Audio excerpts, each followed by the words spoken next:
Moving on, I chose October 31st because of the confirmation of Apophis, the Wormwood Prophecy of Revelation 8. There's an asteroid headed toward Earth. NASA scientists have dubbed Apophis. I've done several videos on this, so I won't completely rehash it here, but for contextual understanding, I'll give you a quick summary. Apophis, the Wormwood Prophecy of an asteroid hitting the Earth in Revelation 8, which is at the center of the tribulation, at the center, as in precisely mid-tribulation, and according to NASA, Apophis is due Friday the 13th, April 13th, 2029. I did some quick math that shows if you count backward from April, Friday the 13th, 2029, 1,260 days, it lands exactly on October 31st, 2025.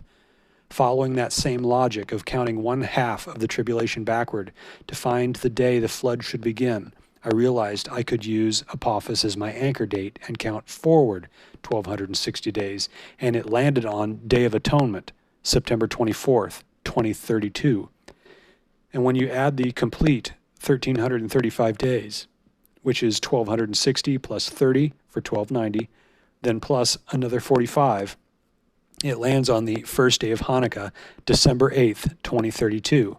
Is December 8th, 2032, the first day of the millennial reign of Jesus Christ after casting Satan into the pit? I believe it is. Knowing the tribulation starts in 2025, we now watch and wait, but not just wait for the rapture because God has given us the tarry. Why don't we just sit and wait?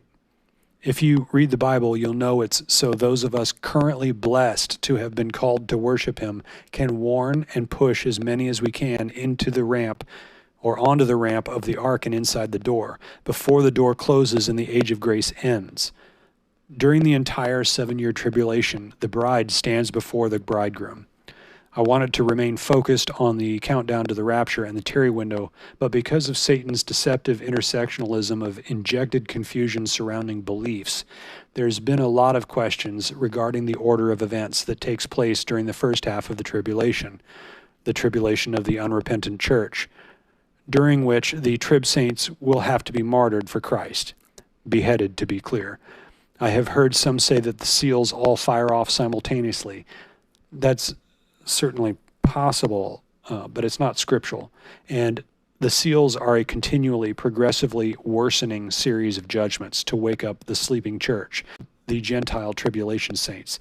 During seals 1 through 4, Israel gets attacked from the north. World War III breaks out.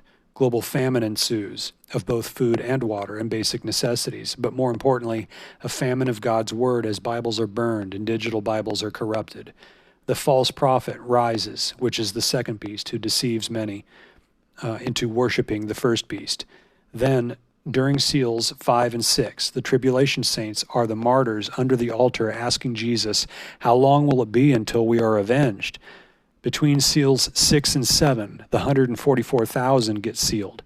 Then the martyred saints rise and are given their glorified bodies. And that's when the time of the Gentiles is fulfilled. That's a whole lot of death and downstream interdependent havoc to happen. So it's a stretch to imagine all that happens on day one. Then the world sits for 3 years, 5 months, and 29 days before an asteroid hits the earth. Regardless, with the time of the Gentiles being fulfilled at this point, God turns his attention to Israel for the second half of the tribulation, the Great Tribulation, also known as the Wrath of the Lamb or Jacob's Trouble.